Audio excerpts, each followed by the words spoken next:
پاکستان کی طرف ہجرت کرنے والے مہاجرین کے ٹرینوں پر بھی جا بجا حملے ہوتے رہے۔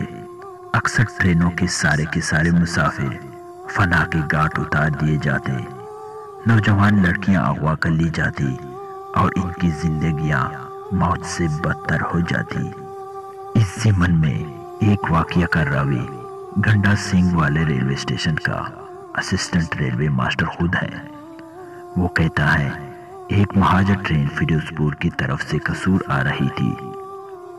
گھنٹا سنگھ والے اسٹیشن پہنچ کر رکی۔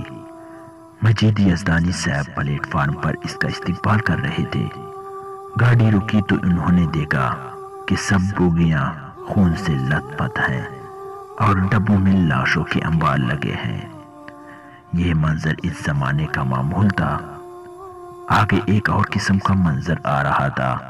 سب بوگیوں میں جھانکتے ہوئے جب وہ آخری بوگی کے قریب پہنچے تو وہاں بچوں کے رونے پیٹنے اور کرانے کے دردناک آوازیں انہوں نے اپنی طرف متوجہ کیا۔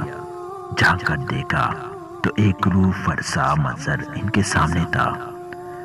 اس بوگی میں 1 سال سے 5 سال تک کی عمر کے بے شمار بچوں کی زندہ لاشیں خون میں لت پت کھلبلا رہی تھی۔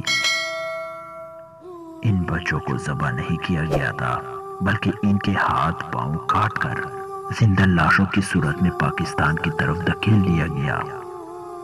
کیا اس سے زیادہ بے اہمیت اور درندگی کی مثال کہیں تاریخ میں مل سکتی ہے؟